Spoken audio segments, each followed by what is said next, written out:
Hello students.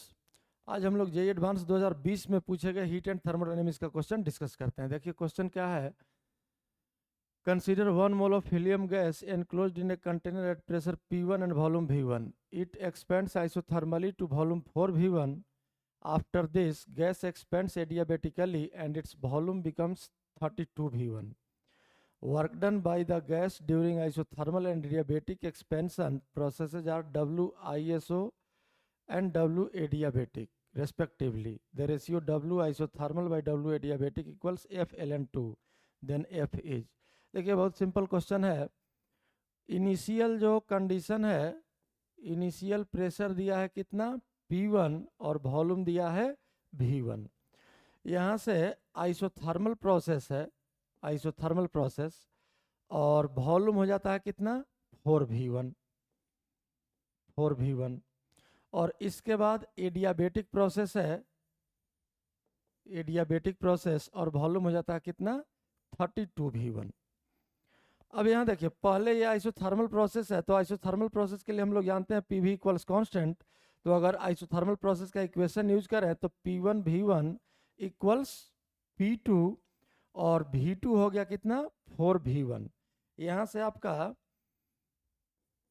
P2 का value निकल गया, P2 इक्वल्स P1/4। अब सेकंड प्रोसेस देखिए एडियाबेटिक है और वॉल्यूम कितना था 4V1। तो एडियाबेटिक प्रोसेस के लिए हम लोग जानते हैं PV⁴ गामा इक्वल्स कांस्टेंट होता है। तो यहाँ पर प्रेशर कितना हो चुका है, यहाँ पर प्रेशर हो चुका है P2, और यहाँ मान लेते हैं प्रेशर हो चुका है P3। तो P2 और वॉल्यूम हो गया 4V1 gamma. Helium monoatomic gas है, मोनोटॉमिक गैस का गामा होता है 5/3, जानते होंगे आप लोग। और इक्वल्स एडियाबेटिक प्रोसेस का फाइनल स्टेट है P3 और वॉल्यूम हो गया 32V1 और होल पावर 5/3।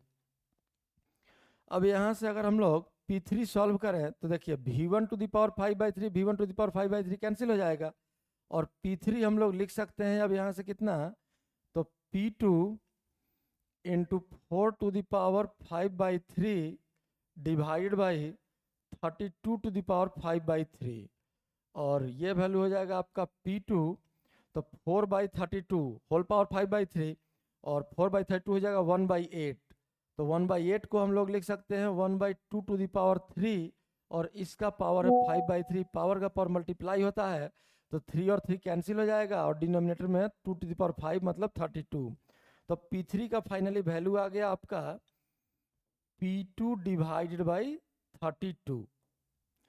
अब देखिए वर्क डन जो हम लोगों को लिखना है, तो W आइसोथर्मल हम लोग लिख सकते हैं, आइसोथर्मल प्रोसेस का वर्क डन आप लोग जानते हैं nRT ln VF/VI। तो nRT को हम लोग लिख सकते हैं PV। तो इनिशियल तो कंडीशन दिया हुआ है कितना है P1 V1, यहीं से आइसोथर्मल प्रोसेस स्टार्ट हुआ है, और ln VF, तो VF हो गया कितना 4V1 और डिवाइड बाई VI, ये V1 हो गया। अब V1 कैंसिल हो जाएगा ln4, तो इसको हम लोग लिख सकते हैं 2 P1 V1 ln2। ये आइसोथर्मल प्रोसेस का वर्क डन हो गया। जब वर्क डन एडियाबेटिक निकालेंगे तो हम लोग जानते हैं कि वर्क डन होता है एडियाबेटिक का P initial V initial minus P final V final divided by gamma. तो ये वैल्यू अगर यहाँ से पुट करें तो देखिए एडियाबेटिक प्रोसेस का इनिशियल ये है P2 4V1। तो P2 देखिए कितना आया था, P2 इक्वल्स P1/4।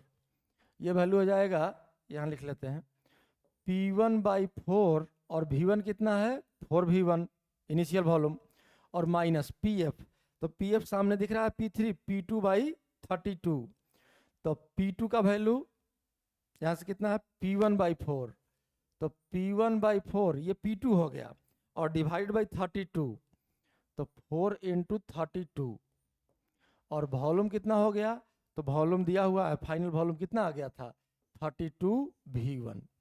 तो PI/VI माइनस PF/VF और डिवाइड बाई गामा-1, तो गामा होता है 5/3, 1 सब्ट्रैक्ट कर देंगे तो ये आ जाएगा 2/3।